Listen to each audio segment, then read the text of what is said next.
قرآن قرآن قرآن آسان درس قرآن۔ الحمدللہ رب العالمین والصلاة والسلام علی خاتم النبیین اما بعد فاعوذ باللہ من الشیطان الرجیم بسم اللہ الرحمن الرحیم الصلاة والسلام علیک یا رسول اللہ وعلی آلک واصحابک یا حبیب اللہ الصلاة والسلام علیک یا نبی اللہ وعلی آلک واصحابک یا نور اللہ۔ مدری چینل کے ناظرین، پروگرام آسان درس قرآن میں آپ کو خوش آمدید کہتے ہیں۔ اللہ رب العالمین ہم سب کو قرآن مجید فرقان حمید کا فہم عطا فرمائے اور قرآن کے نور سے میرے اور آپ کے سینوں کو اللہ پاک روشن فرمائے، قرآنی تعلیمات پر عمل پیرا ہونے کی توفیق عطا فرمائے۔ ناظرین کرام، اس پروگرام میں بالترتیب آیات مبارکہ، ان کا ترجمہ اور مختصراً تفسیر تشریح کا سلسلہ جاری ہے، اور یہ سلسلہ الحمدللہ سورۃ الاعراف 9ویں پارے تک پہنچا ہے، اور آج سورہ اعراف کے 9ویں پارے کی 142 نمبر آیت سے ہم اس کا آغاز کریں گے۔ اس سے پہلے کہ آیت مبارکہ کی میں تلاوت کروں، کچھ پس منظر میں عرض کر دیتا ہوں۔ ان آیات مبارکہ میں ما قبل جو آیات گزری ہیں اس میں اللہ پاک نے حضرت موسیٰ علیہ السلام اور ان کی قوم کو، ایمان والوں کو، جو فرعونیوں سے نجات عطا فرمائی۔ فرعون نے طرح طرح سے ستایا، تکلیفیں پہنچائیں۔ آپ جب بھی فرعون کے پاس تبلیغ کے لیے گئے، اور اللہ پاک کے یہ احکامات تھے کہ حضرت موسیٰ علیہ السلام سے فرمایا کہ فرعون کو جا کر سمجھائیں، نصیحت کریں، نرمی سے سمجھائیں، مختلف انداز سے سمجھایا، مگر فرعون اپنے جادوگروں کو اکٹھا کر کے لے آیا، اور یہاں تک کہ حضرت موسیٰ علیہ السلام نے جب ان کے جادوؤں کو بھی ناکام بنا دیا تو وہ جادوگر سمجھ گئے کہ یہ سامنے جو ہستی ہیں، سامنے جو شخصیت یعنی حضرت موسیٰ ہیں، تو یہ کوئی جادو کے ذریعے یہ ایسا ہمارے جادو کا توڑ نہیں کر رہے، یہ ضرور اللہ کے پیغمبر ہیں، اللہ کے نبی ہیں۔ تو انہوں نے اس لیے حضرت موسیٰ علیہ السلام پر ایمان لے آئے، اور پھر جادوگروں کو بہت سزا ملی۔ فرعون نے ان کے لیے بھی بہت زیادہ سزائیں اور سب کچھ اس نے جتنے ظلم کرنے تھے اس نے کیے۔ اس کے بعد فرعونیوں پر مختلف طرح کے اللہ کے عذابات بھی آئے، لیکن پھر بھی یہ حضرت موسیٰ علیہ السلام سے کہتے رہے کہ ہمیں آپ بچا لیں، ہمیں اس عذاب سے چھٹکارا مل جائے تو ہم آپ پر ایمان لے آئیں گے۔ یہ سارا کچھ ہونے کے باوجود المختصر یہ کہ یہ ایمان نہ لائے، اور پھر اللہ پاک نے موسیٰ علیہ السلام اور آپ کی قوم کو تو نجات عطا فرمائی، کامیابیاں عطا فرمائی، اور فرعون اور فرعونیوں کو غرق کیا۔ وہ اپنی فوج کے ساتھ، اپنے سپاہیوں کے ساتھ، اپنے غلاموں خادموں کے ساتھ وہ باقاعدہ تباہ و برباد ہوا اور غرق ہوا۔ اس کی قوم بھی دریائے نیل کے اندر وہ تباہ ہوئے اور غرق ہوئے۔ یہاں پہ پھر حضرت موسیٰ علیہ السلام اپنی قوم کو لے کر آپ دریائے نیل سے پار نکل گئے، اور پھر آگے جو اللہ پاک نے آپ کو ایک جو کتاب دینے کی بشارت عطا فرمائی کہ جس کے اندر حلال حرام یہ سارے احکامات ہوں گے، تو اب اس وعدے کی تکمیل کے لیے، وہ وعدہ پورا فرمانے کے لیے حضرت موسیٰ علیہ السلام کو کوہ طور پر بلایا گیا کہ آپ کوہ طور پر آ جائیں، اور آپ علیہ السلام نے اپنی قوم کو حضرت ہارون علیہ السلام ان کے سپرد کر دی اور کچھ نصیحتیں بھی فرمائی۔ تو یہاں سے پھر آپ کا وہ کوہ طور پہ جانا، اور وہاں 30 دن آپ کا باقاعدہ اعتکاف کرنا، روزے رکھنا، عبادت کرنا، 10 دن مزید اس میں اللہ پاک نے اضافہ فرمایا، تو 40 دن تک آپ اللہ کے حکم کے مطابق یوں عبادت کرتے رہے، اور پھر اللہ نے آپ پر کتاب نازل فرمائی۔ تو اسی آیت سے آج کے درس کا آغاز ہے۔ اللہ پاک ارشاد فرماتا ہے، بسم اللہ الرحمن الرحیم، وَوَاعَدْنَا مُوسَىٰ 30 لَيْلَةً وَأَتْمَمْنَاهَا بِعَشْرٍ فَتَمَّ مِيقَاتُ رَبِّهِ 40 لَيْلَةً وَقَالَ مُوسَىٰ لِأَخِيهِ هَارُونَ اخْلُفْنِي فِي قَوْمِي وَأَصْلِحْ وَلَا تَتَّبِعْ سَبِيلَ الْمُفْسِدِينَ۔ اور ہم نے موسیٰ سے 30 راتوں کا وعدہ فرمایا، اور ان میں 10 راتوں کا اضافہ کر کے پورا کر دیا، تو اس کے رب کا وعدہ 40 راتوں کا پورا ہو گیا۔ اور موسیٰ نے اپنے بھائی ہارون سے کہا کہ تم میری قوم میں میرے نائب رہنا اور اصلاح کرنا اور فسادیوں کے راستے پر نہ چلنا۔ حضرت موسیٰ علیہ السلام نے اللہ پاک کی بارگاہ میں جو درخواست کی کہ اس کتاب کو نازل فرما، تو یہ ذوالقعدہ کا مہینہ تھا، تو آپ کو حکم ہوا اور پھر آپ نے 30 روزے رکھے۔ جب آپ نے 30 روزے رکھے تو آپ نے مسواک استعمال فرمائی۔ اب روزے کی حالت میں ایک خاص قسم کی بو، ایک ہوتی ہے بدبو اور ایک ہے بو یعنی خوشبو، مہک، اور روزے دار کو جو بھوک کی وجہ سے ایک محسوس ہوتی ہے، یہ اللہ کو بڑی پسند ہوتی ہے۔ تو حضرت موسیٰ علیہ السلام نے مسواک استعمال کی تو وہ بو زائل ہو گئی، تو اب فرشتوں کو وہ بہت پسند تھی، تو اللہ پاک نے پھر اس وجہ سے آپ کو کہا کہ 10 روزے آپ اور رکھیے۔ یاد رکھیں کہ روزے دار کی وہ بھوک کی وجہ سے جو ایک خاص بو ہوتی ہے، وہ اللہ رب العالمین کو مشک سے بھی زیادہ وہ پاکیزہ اور وہ محبوب خوشبو لگتی ہے۔ سبحان اللہ۔ آپ پہاڑ پر جب جانے لگے تو آپ نے اپنے بھائی ہارون علیہ السلام سے کہا کہ میری قوم کا آپ نے خیال رکھنا ہے، پیچھے ان کی اصلاح کرنی ہے۔ پھر فرمایا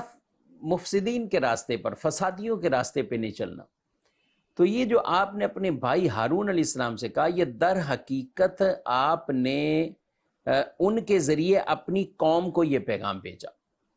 ورنہ اللہ کے جو نبی ہیں، پیغمبر ہیں، وہ معصوم ہیں۔ اللہ کے نبی وہ معصوم ہیں، ان سے گناہوں کا صدور ہی نہیں ہے کسی طرح، نہ ہی وہ فسادیوں کے راستے پر چل سکتے۔ تو یہاں جو پیغام تھا وہ ہارون علیہ السلام کو جو کہا، حقیقت میں یہ ان کو کہنا مقصود تھا، یعنی حضرت موسیٰ علیہ السلام نے اپنی قوم کو یہ پیغام بھیجا، لیکن بھیجا ہارون علیہ السلام کے ذریعے سے۔ اور یہ بھی فرمایا گیا کہ یہ ہارون علیہ السلام کو بطور تاکید، بطور استقامت اختیار کرنے کے یہ آپ کا فرمان تھا۔ آگے ارشاد فرمایا وَلَمَّا جَاءَ مُوسَىٰ لِمِيقَاتِنَا وَكَلَّمَهُ رَبُّهُ قَالَ رَبِّ أَرِنِي أَنظُرْ إِلَيْكَ قَالَ لَن تَرَانِي وَلَكِنِ انظُرْ إِلَى الْجَبَلِ فَإِنِ اسْتَقَرَّ مَكَانَهُ فَسَوْفَ تَرَانِي فَلَمَّا تَجَلَّى رَبُّهُ لِلْجَبَلِ جَعَلَهُ دَكًّا وَخَرَّ مُوسَىٰ صَعِقًا فَلَمَّا أَفَاقَ قَالَ سُبْحَانَكَ تُبْتُ إِلَيْكَ وَأَنَا أَوَّلُ الْمُؤْمِنِينَ۔ ترجمہ: اور جب موسیٰ ہمارے وعدے کے وقت پر حاضر ہوا اور اس کے رب نے اس سے کلام فرمایا، تو اس نے عرض کی، اے میرے رب، مجھے اپنا جلوہ دکھا تاکہ میں تیرا دیدار کر لوں۔ اللہ نے فرمایا، تو مجھے ہرگز نہ دیکھ سکے گا، البتہ اس پہاڑ کی طرف دیکھ، یہ اگر اپنی جگہ پر ٹھہرا رہا تو عن قریب تو مجھے دیکھ لے گا۔ پھر جب اس کے رب نے پہاڑ پر اپنا نور چمکایا تو اسے پاش پاش کر دیا اور موسیٰ بے ہوش ہو کر گر گئے۔ پھر جب ہوش آیا تو عرض کی، تو پاک ہے، میں تیری طرف رجوع لایا اور میں سب سے پہلا مسلمان ہوں۔ یہ اللہ پاک نے حضرت موسیٰ علیہ السلام کو جب کوہ طور پر بلایا، یہ ہمارا اس پر ایمان ہے، اور آپ سے اللہ پاک نے کلام فرمایا، اور یہ خاص کیفیات میں، یعنی وہاں سے شیاطین، جانور، سب کچھ دور کر دیے گئے، یہاں تک کہ ساتھ رہنے والے فرشتوں کو بھی دور کر لیا گیا، آسمان آپ کے لیے کھول دیا گیا،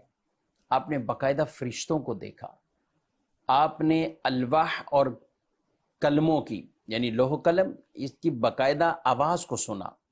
اب اللہ پاک نے کلام فرمایا حضرت موسیٰ علیہ السلام سے، حضرت جبریل بھی ساتھ تھے، لیکن جبریل امین نے اس کلام کو نہیں سنا، تو جب کلام کیا تو ان کے دل میں وہ تمنا پیدا ہوئی کہ کلام میں اتنا لطف اور اتنی چاشنی،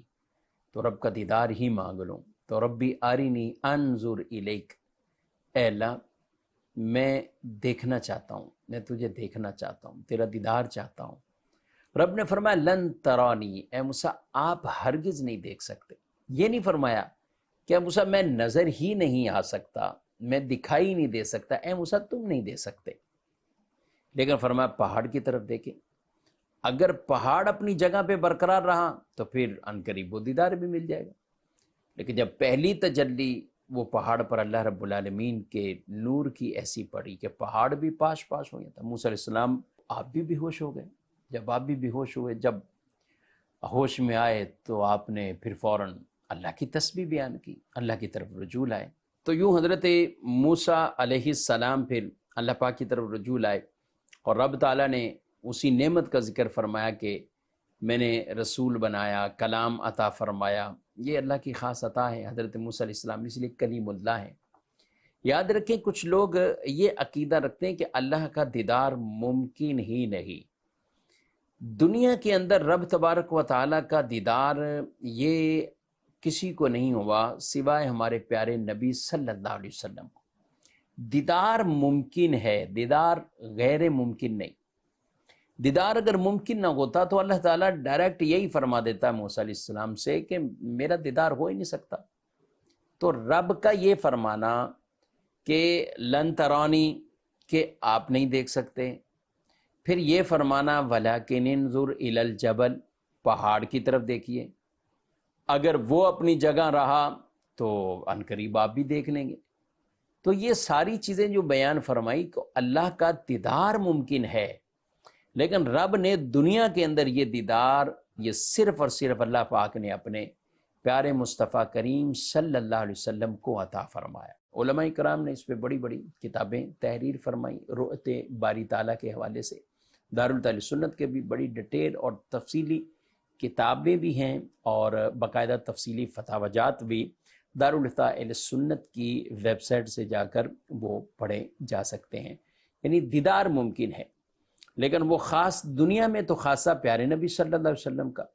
ہاں آخرت میں اللہ پاک وہ مومنین کو، ایمان والوں کو اپنا دیدار عطا فرمائے۔ بلکہ حدیث میں ایسے ہے کہ جیسے تم چاند کو دیکھ رہے ہو، تو یہ تشبیہ دے کے فرمایا کہ جیسے تم چاند کو دیکھ رہے ہو بغیر کسی مشقت تکلیف کے، تو ایسے ہی تم اللہ کا وہ دیدار کرو گے۔ اور یہ دیدار قیامت کے دن بھی ہوگا، یہ دیدار جنت کے اندر بھی ہوگا، جو روایات میں بیان کیا گیا ہے۔ دنیا میں خواب کی صورت میں جلوہ دیکھنا، وہ نور دیکھنا، یہ ممکن ہے، اور یہ اسلاف بزرگوں کو اس طرح کے خواب بشارتیں آئی ہیں، مگر ظاہراً دیدار، جاگتے ہوئے دیدار، یہ کسی کو نہیں ہوا، یہ سوائے پیارے نبی صلی اللہ علیہ وسلم کے اور کسی کو یہ دیدار نہیں ملا۔ اللہ نے پھر آگے ارشاد فرمایا قال یا موسیٰ انی اصطفیتک علی الناس برسالاتی وبکلامی فخذ ما آتیتک وکن من الشاکرین۔ اللہ نے فرمایا اے موسیٰ، میں نے اپنی رسالتوں اور اپنے کلام کے ساتھ تجھے لوگوں پر منتخب کیا، تو جو میں نے تمہیں عطا فرمایا ہے اسے لو اور شکر گزاروں میں سے ہو جاؤ۔ یعنی رب تعالیٰ نے چونکہ دیدار سے حضرت موسیٰ علیہ السلام کو منع کر دیا تھا، تو اب اللہ تعالیٰ نے دوسری نعمتوں کا ذکر فرمایا۔ اے موسیٰ، میں نے رسالت عطا کی، میں نے کلام کیا، دیگر کے ساتھ کلام کیا تو فرشتے کے واسطے سے، موسیٰ علیہ السلام سے اللہ نے ڈائریکٹ بلا واسطہ اللہ نے کلام فرمایا۔ تو اے موسیٰ، میری یہ جو نعمتیں ہیں ان کو یاد کرو، اپنا سینہ تنگ نہ کرنا۔ اللہ پاک اپنے پیارے پیغمبر، پیارے رسول حضرت موسیٰ علیہ السلام سے سبحان اللہ کس طرح یہ محبت کا اظہار فرمایا اور اپنی نعمتوں کو یاد کرایا۔ فرمایا شکر گزاروں میں سے ہو جاؤ، یہ جو میں نے تمہیں عطا کیا۔ اور یہ جو ارشاد فرمایا کہ لوگوں میں منتخب کر لیا، تو اس سے مراد یعنی اس زمانے کے جو لوگ تھے ان میں بالکل آپ منتخب کیے ہوئے تھے، اور آپ سب سے فضیلت والے ہیں اپنے اس زمانے میں۔ یعنی اس آیت سے یہ مراد نہیں ہوگا کہ آپ اول اور آخر ہر ایک سے فضیلت والے، نہیں، بلکہ حضرت موسیٰ علیہ السلام سے زیادہ فضیلت والے حضرت ابراہیم علیہ السلام، اور حضرت ابراہیم علیہ السلام سے بھی زیادہ فضیلت والے ہمارے پیارے نبی صلی اللہ علیہ وسلم۔ تو اس زمانے کے اعتبار سے یہ فرمایا کہ اللہ نے آپ کو منتخب کیا ہے۔ آگے فرمایا اور ہم نے اس کے لیے تورات کی تختیوں میں ہر چیز کی نصیحت اور ہر چیز کی تفصیل لکھ دی، اسے مضبوطی سے پکڑ لو اور اپنی قوم کو حکم دو کہ وہ اس کی اچھی باتیں اختیار کریں، ان قریب میں تمہیں نافرمانوں کا گھر دکھاؤں گا۔ یہاں پہ الواح یعنی اس سے مراد تورات کی تختیاں ہیں، یعنی اللہ پاک نے آپ کو تختیاں عطا فرمائی، اور یہ جو تورات تھی اسے تختیوں پر یہ تحریر کر کے آپ کو دے دیا گیا۔ بعض نے اس کی تعداد 7 بیان کی، بعض نے 10 بیان کی، اور یہ تورات شریف جو آپ کو ملی تھی یہ عید الاضحیٰ کے دن حضرت موسیٰ علیہ السلام کو اللہ پاک نے عطا فرمائی۔ ہر چیز کی نصیحت اس میں، یعنی جو چیزیں حلال حرام سب ہیں، ڈیٹیل تفصیل اللہ نے اس میں بیان فرما دی ہے، اور وہ ہر چیز کی تفصیل بھی یعنی ان احکامات کو بیان کیا۔ پھر یہ بھی فرمایا کہ تورات کو مضبوطی سے پکڑو، مطلب یہ ہے کہ ہوشیاری سے، چستی سے، اور یہ جو اللہ کے احکام ہیں ذوق شوق کے ساتھ یعنی اس کو تھام لو اور اس پر عمل پیرا ہونا ہے۔ آگے جو بیان فرمایا کہ اس کی اچھی باتیں اختیار کرنا، کیونکہ تورات کے اندر جو اللہ پاک کے احکامات تھے ان میں جو زیادہ بہتر ہو وہ انہیں حکم دو، یعنی بعض احکام ایسے ہوتے ہیں کہ رخصت والے ہیں، بعض عزیمت والے ہیں۔ مثال کے طور پہ میں آپ سے کہوں کہ سفر کے اندر، حالت سفر میں انسان کو روزہ رمضان شریف کا ترک کرنا، چھوڑ دینا اس کی اجازت ہے، لیکن رکھ لینا یہ زیادہ بہتر ہے۔ تو رکھ لینا اس حالت میں بھی یہ بہتر ہے، ثواب کا کام، اور جہاں شرعی سفر ہے تو وہاں رخصت بھی موجود ہے۔ تو یہاں بھی اللہ پاک کا جو یہ فرمانا ہے اس میں جو اچھی باتیں وہ اختیار کرنا، یعنی بعض جگہوں پہ رخصت ہے تو رخصت کی جگہ عزیمت پر عمل کر لینا،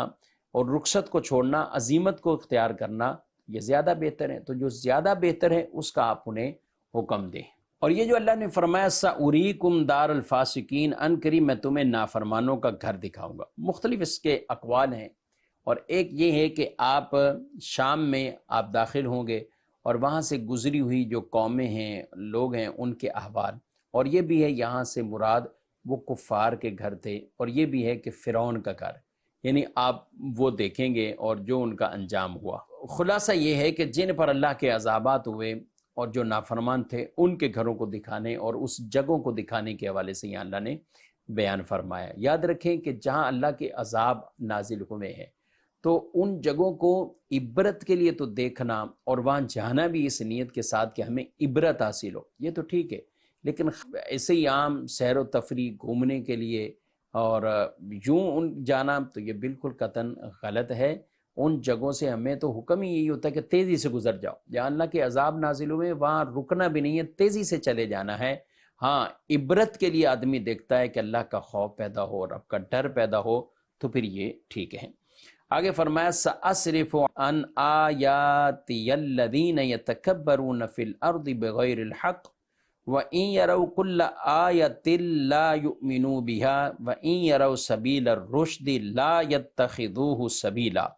وَإِن يَرَوْا سَبِيلَ الْغَيِّ يَتَّخِذُوهُ سَبِيلًا ذَلِكَ بِأَنَّهُمْ كَذَّبُوا بِآيَاتِنَا وَكَانُوا عَنْهَا غَافِلِينَ وَالَّذِينَ كَذَّبُوا بِآيَاتِنَا وَلِقَاءِ الْآخِرَةِ حَبِطَتْ أَعْمَالُهُمْ هَلْ يُجْزَوْنَ إِلَّا مَا كَانُوا يَعْمَلُونَ۔ ترجمہ کنز العرفان۔ اور میں اپنی آیتوں سے ان لوگوں کو پھیر دوں گا جو زمین میں ناحق اپنی بڑائی چاہتے ہیں، اور اگر وہ سب نشانیاں دیکھ لیں تو بھی ان پر ایمان نہیں لاتے، اور اگر وہ ہدایت کی راہ دیکھ لیں تو اسے اپنا راستہ نہیں بناتے، اور اگر گمراہی کا راستہ دیکھ لیں تو اسے اپنا راستہ بنا لیتے ہیں۔ یہ اس لیے کہ انہوں نے ہماری آیتوں کو جھٹلایا اور ان سے غافل رہے، اور جنہوں نے ہماری آیتوں اور آخرت کی ملاقات کو جھٹلایا تو ان کے تمام اعمال برباد ہوئے، انہیں ان کے اعمال ہی کا بدلہ دیا جائے گا۔ یہاں جو اللہ پاک نے فرمایا میں انہیں اپنی آیتوں سے پھیر دوں گا، مختلف اقوال بیان کیے۔ حضرت عبداللہ بن عباس رضی اللہ تعالیٰ عنہما آپ جو فرماتے ہیں کہ اس کا معنی یہ ہے کہ جو لوگ میرے بندوں پر غرور کرتے ہیں اور میرے اولیاء سے لڑتے ہیں، میں انہیں اپنی آیتیں قبول کرنے اور ان کی تصدیق کرنے سے پھیر دوں گا تاکہ وہ مجھ پر ایمان نہ لائیں، اور یہ ان کے عناد کی سزا ہے کہ انہیں ہدایت سے محروم کر دیا گیا۔ اللہ اکبر۔ ناظرین کرام، اس آیت میں ناحق تکبر کرنے والوں کی ان کے لیے بڑی عبرت بیان کی گئی۔ ویسے تکبر تو یہ ہے کہ دوسروں کو حقیر جاننا، اب یہ مختلف طرح کے تکبر، ایک ہے کہ انسان اللہ کے مقابلے میں تکبر کرتا ہے، جیسے فرعون، نمرود، ابلیس، یا ایسے لوگوں کا تکبر جو خدائی کے دعویٰ کرتے ہیں، یہ بھی تکبر ہے۔ اس لیے حدیث قدسی میں کبریائی میری چادر ہے، اب جو اسے لے گا، اسے لینے کی کوشش کرے گا تو وہ گویا کہ اللہ کے مقابلے میں آ رہا ہے۔ اچھا، دوسرا یہ کہ رسول کے مقابلے میں تکبر کرنا، جیسے کفار مکہ نبی کریم علیہ السلام سے کہتے ہیں آپ بشر ہیں، انسان ہیں، اگر اللہ نے اپنا کوئی بھیجنا ہی تھا ہماری طرف قاصد تو فرشتے کو بھیجتا، ہم آپ کی بات کیوں سنیں؟ آپ تو ہمارے سامنے اس علاقے میں رہنے والے، اور آپ یوں ہیں وہ ہیں، تو یہ اس طرح کی باتیں کرنے لگے۔ تو یہ رسول کے مقابلے میں تکبر۔ اور تیسرا، عام لوگوں کے مقابلے میں تکبر کرنا، دوسروں کو حقیر جاننا، خود کو بڑا جاننا۔ تو یہ دو جو تکبر ہے نا، اللہ کے مقابلے میں تکبر اور رسول کے مقابلے میں تکبر، یہ تو کفر ہے۔ ہاں، لوگوں کے مقابلے میں جو تکبر، یہ کفر نہیں لیکن گناہ کبیرہ ہے۔ یہ گناہ ہے کہ جو دوسرے لوگوں کو حقیر سمجھتا ہے۔ رب نے اگر آپ کو نعمتیں دی ہیں، آپ نعمتوں کا اظہار بھی کریں، ٹھیک ہے، آپ اچھا سے اچھا لباس ہو، گھر ہو، گاڑی ہو، بنگلہ ہو، ہر چیز استعمال کریں، لیکن فخر یہ والا داخل نہ ہو کہ دوسروں کو حقیر جانے۔ تو اس لیے اللہ کو جو بندے پسند ہیں وہ اللہ کے عاجز بندے پسند ہیں۔ یہاں یہ بات ارشاد فرمائی گئی، ناحق تکبر کرنے والوں کا جو انجام بیان ہوا ہے کہ ان کے لیے ہدایت کا راستہ ہوتا ہے تو وہ اسے اختیار نہیں کرتے، گمراہی کا راستہ کھلتا ہے تو اس میں بھٹک جاتے۔ بعض اوقات طرح طرح کی مختلف کتابیں پڑھ لینا اور درست علم نہ سیکھنا، یہ بھی ایک تکبر کی وجہ بھی بن جاتا ہے اور گمراہ ہونے کی وجہ بھی بن جاتا ہے۔ کئی لوگ آج کے زمانے میں بھی آپ کو، ہم نے تو قرآن سے خود ہی یہ سیکھ لیا، قرآن اللہ نے اتارا ہے، لیکن قرآن پاک سے نصیحت حاصل کرنا یا یاد کرنا یہ تو آسان ہے، مگر قرآن کی خود ہی ترجمہ، خود ہی تفسیر، خود ہی تشریح بیان کرنے والے تو وہ ایسے کئی معاشرے میں ہیں جو بھٹک گئے، گمراہ ہو گئے۔ ہر کوئی بندہ قرآن سے ڈائریکٹ تو ہدایت یوں حاصل نہیں کر سکتا جب تک وہ دامن رسول صلی اللہ علیہ وسلم میں حضور کی تعلیم، پھر صحابہ کی تعلیم، جو نبی کریم علیہ السلام اور صحابہ اہل بیت اطہار سے، اسلاف سے یہ چلتا ہوا آ رہا ہے تشریح کا سلسلہ، اس سے جو ہٹے گا وہ بھٹک جائے گا، وہ گمراہ ہوگا۔ اس لیے قرآن نے بیان فرمایا یضل بہ کثیرا ویہدی بہ کثیرا، اس قرآن کے ذریعے بہت سے بھٹک بھی گئے اور بہت سے ہدایت پا گئے۔ آگے اللہ پاک نے ارشاد فرمایا واتخذ قوم موسیٰ من بعدہ من حلیہم عجلا جسدا لہ خوار الم یروا انہ لا یکلمہم ولا یہدیہم سبیلا اتخذوہ وکانوا ظالمین۔ اور موسیٰ کے پیچھے اس کی قوم نے اپنے زیورات سے ایک بے جان بچھڑے کو معبود بنا لیا جس کی گائیں جیسی آواز تھی۔ کیا انہوں نے یہ نہ دیکھا کہ وہ بچڑا ان سے نہ کلام کرتا ہے نہ انہیں کوئی ہدایت دیتا ہے؟ انہوں نے اسے معبود بنا لیا اور وہ ظالم تھے، وَلَمَّا سُقِطَ فِي أَيْدِيهِمْ وَرَأَوْا أَنَّهُمْ قَدْ ضَلُّوا قَالُوا لَئِن لَّمْ يَرْحَمْنَا رَبُّنَا وَيَغْفِرْ لَنَا لَنَكُونَنَّ مِنَ الْخَاسِرِينَ وَلَمَّا رَجَعَ مُوسَىٰ إِلَىٰ قَوْمِهِ غَضْبَانَ آسِفًا قَالَ بِئْسَ مَا خَلَفْتُمُونِي مِن بَعْدِي أَعْجِلْتُمْ أَمْرَ رَبِّكُمْ وَأَلْقَى الْأَلْوَاحَ وَأَخَذَ بِرَأْسِ أَخِيهِ يَجُرُّهُ إِلَيْهِ قَالَ ابْنَ أُمَّ إِنَّ الْقَوْمَ اسْتَضْعَفُونِي وَكَادُوا يَقْتُلُونَنِي فَلَا تُشْمِتْ بِيَ الْأَعْدَاءَ وَلَا تَجْعَلْنِي مَعَ الْقَوْمِ الظَّالِمِينَ قال رب اغفر لي ولأخي وأدخلنا في رحمتك وأنت أرحم الراحمين۔ اور جب شرمندہ ہوئے اور سمجھ گئے کہ وہ یقیناً گمراہ ہو گئے تھے تو کہنے لگے اگر ہمارے رب نے ہم پر رحم نہ فرمایا اور ہماری مغفرت نہ فرمائی تو ہم ضرور تباہ ہو جائیں گے۔ اور جب موسیٰ اپنی قوم کی طرف بہت زیادہ غم و غصے میں بھرے ہوئے لوٹے تو فرمایا تم نے میرے بعد کتنا برا کام کیا، کیا تم نے اپنے رب کے حکم میں جلدی کی؟ موسیٰ نے تختیاں زمین پر ڈال دی اور اپنے بھائی کے سر کے بال پکڑ کر اپنی طرف کھینچنے لگے۔ ہارون نے یعنی ان کے بھائی نے کہا اے میری ماں کے بیٹے، بے شک قوم نے مجھے کمزور سمجھا اور قریب تک مجھے مار ڈالتے، تو تم مجھ پر دشمنوں کو ہنسنے کا موقع نہ دو اور مجھے ظالموں کے ساتھ نہ ملا۔ عرض کی اے میرے رب، مجھے اور میرے بھائی کو بخش دے اور ہمیں اپنی رحمت میں داخل فرما، اور تو سب رحم کرنے والوں سے بڑھ کر رحم فرمانے والا ہے۔ یہاں پر یہ واقعہ ہوا کہ حضرت موسیٰ علیہ السلام کے وہاں جانے کے بعد پیچھے سامری ایک شخص تھا جس کو لوگ بڑی ایک اہمیت دیتے تھے، تو چونکہ فرعونی تو ہلاک ہوئے، ان کے زیورات یہ ایمان والوں کے پاس اور بنی اسرائیل کے پاس تھے، تو یہ سونے کو ڈھالنے کا کام کرتا تھا، سب کے زیور اس نے جمع کیے اور اس کو ایک بچڑا ٹائپ کا بنا دیا، اور اس کو بچڑا بنا دیا، اور حضرت جبریل علیہ السلام کے جو گھوڑے کے پاؤں کے نیچے کی جو راکھ تھی اس کو اس پر ڈالا، جس کے ذریعے سے وہ کچھ بچڑے کی طرح آواز نکالنے لگ گیا۔ تو یہ لوگ کتنے تھے بنی اسرائیل والے، تو یہ 12,000 کے علاوہ جو بقیہ لوگ تھے یہ اس کی پوجا کرنے لگ گئے۔ 12,000 تعداد جو بچ گئی حضرت ہارون علیہ السلام کی وجہ سے، آپ کی تبلیغ کی وجہ سے، لیکن اتنے لوگ یہ پوجا کرنے لگ گئے۔ اللہ پاک نے فرمایا کہ وہ اس کی پوجا کرنے لگ گئے کہ جو نہ جواب دے سکے، نہ کلام کر سکے، نہ کچھ کر سکے، کیونکہ یہ تو ایمان والے تھے، یہ جانتے ہیں کہ رب تعالیٰ قادر مطلق ہے، اللہ علیم ہے، خبیر ہے، ہر کچھ جانتا ہے، سنتا ہے، دیکھتا ہے، لیکن یہ لوگ پھر گمراہ ہو گئے۔ اب کچھ دن یہ اس میں پڑے رہے تو یہ جان گئے کہ یہ غلطی پر ہیں، یہ ہم نے جو کیا جو کچھ ہے تو یہ غلطی پر ہے۔ تو حضرت موسیٰ علیہ السلام جب واپسی آئے تو آپ کو تو بہت غصہ تھا، اور اسی غصے کی وجہ سے ہی آپ نے جو کلام فرمایا، در حقیقت یہ کلام تو ان لوگوں کے لیے تھا، سب کے لیے، بلکہ آپ نے ان کے بالوں کو پکڑ کر کھینچا کہ یہ کیا کیا تم نے میرے بعد۔ تو اس پر حضرت ہارون علیہ السلام نے کہا کہ میں کمزور تھا اور یہ تو قریب تھا کہ مجھے شہید کر دیتے، تو انہوں نے بات نہیں سنی، بات نہیں مانی، اور یہ اس میں پڑے۔ تو حضرت موسیٰ علیہ السلام نے پھر ان کے لیے بھی دعا مانگی، اپنے لیے بھی دعا مانگی، کہیں وہ بنی اسرائیل یہی نہ کہیں کہ یہ بھائی آپس میں ان کے مسائل بن چکے ہیں، تو آپ نے ان کے لیے دعا بھی مانگی، اور پھر یہ بنی اسرائیل کو اس جو غلط کام کیا، برا کام، شرک میں مبتلا ہوئے، اس سے ان کو توبہ طائب کرایا۔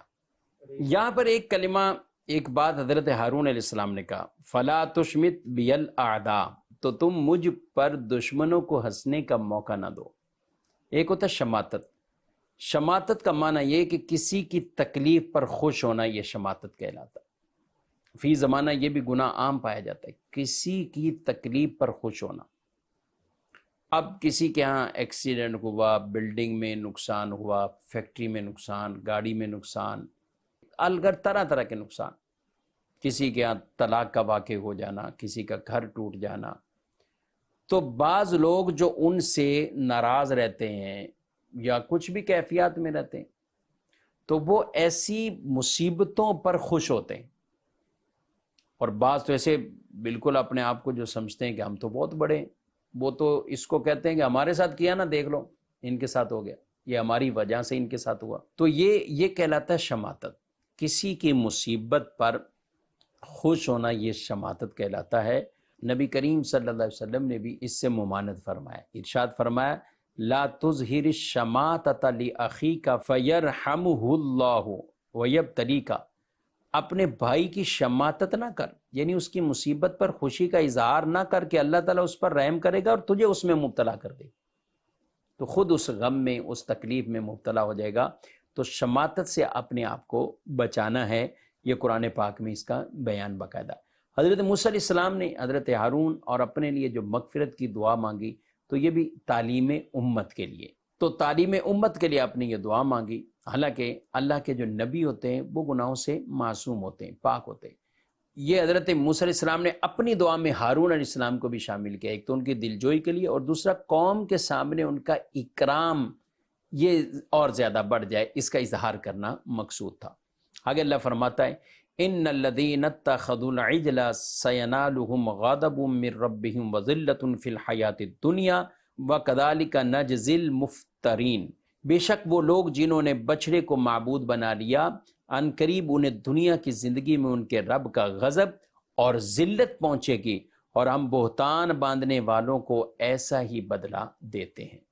اس آیت کی بھی تفسیر میں مختلف اقوال بیان کیے گئے۔ ایک تو یہ حضرت موسیٰ علیہ السلام کے واپس آنے سے پہلے جنہوں نے بچڑے کی پوجا کی اور پہلے ہی مر گئے، دوسرے وہ اس سے یہودی بھی مراد لیے گئے کہ جنہوں نے بچڑے کو پوجا اور بعد میں توبہ نہ کی،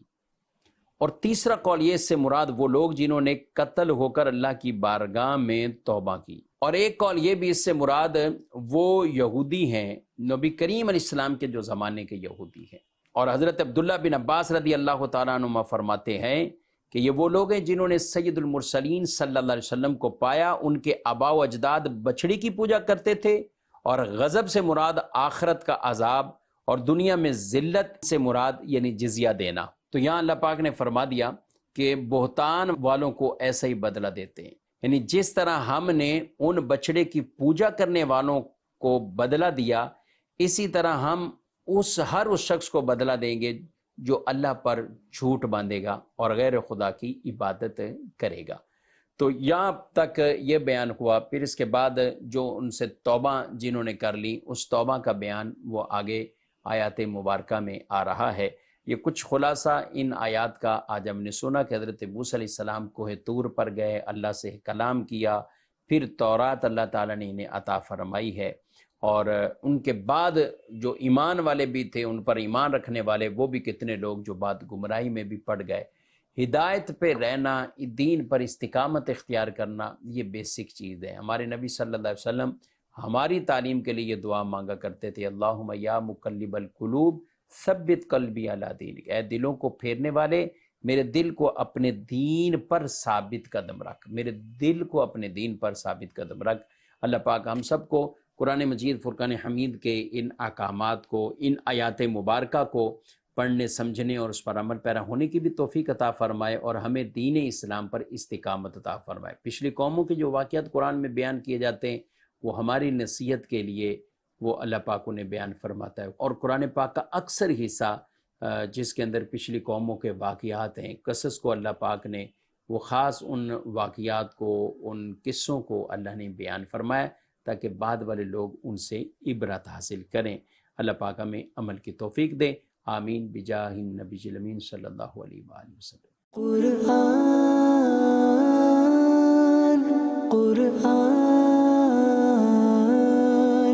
قرآن آسان درس قرآن۔